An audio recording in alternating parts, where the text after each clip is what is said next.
Hello guys, તો જો અમે આવી ગયા છીએ આજે કેનેડાના ટોરન્ટોમાં, અને એ પણ જે વિશ્વની અંદર પ્રખ્યાત છે એવું સીએન ટાવર.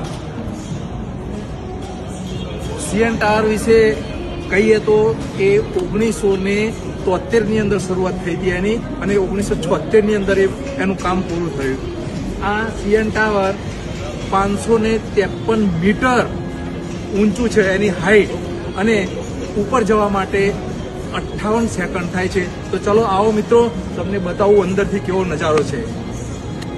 તો મિત્રો, સીએન ટાવરનું પૂરું નામ છે કેનેડિયન નેશનલ ટાવર. હવે અમે અંદર જઈ રહ્યા છીએ. અહીંથી ટિકિટ ચેક કરી અને પછી લિફ્ટમાં બેસી અને ઉપર જવાનું છે, અને ત્યારબાદ ઉપરનો નજારો તમને બતાવું.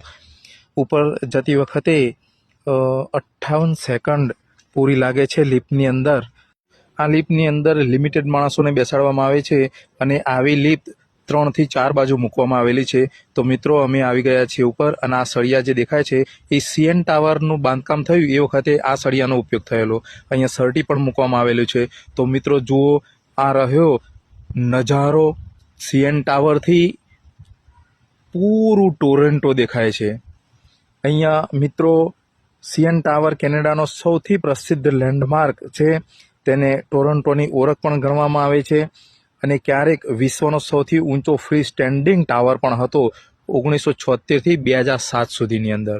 તો મિત્રો, અહીંથી સૂર્યાસ્તનો નજારો પણ બહુ જ સુંદર દેખાય છે.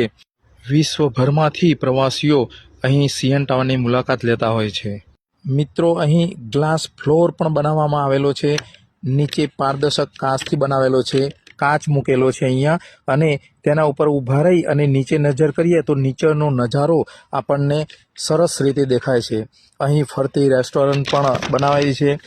દુનિયાનું સૌથી ઊંચું હેન્ડ્સ ફ્રી વર્કિંગ એક્સપિરિયન્સ, યાની કે છત પર પગથી ચાલવાની એક અનોખી રાઇડ્સ પણ મૂકેલી છે. મિત્રો, રાતે આ સીએન ટાવર રંગબેરંગી લાઇટ્સથી ઝળહળી ઉઠે છે. તો જીવનની અંદર એક વખત આ સીએન ટાવરની મુલાકાત અવશ્ય લેજો. અહીંનો નજારો બહુ જ સુંદર છે, જોવાલાયક છે મિત્રો. તો મિત્રો, તમને સીએન ટાવરનો વિડીયો કેવો લાગ્યો? જો સારો લાગ્યો હોય તો લાઈક, કોમેન્ટ, શેર જરૂર કરજો, અને એક વખત તો આ સીએન ટાવર જોવા આવજો જ.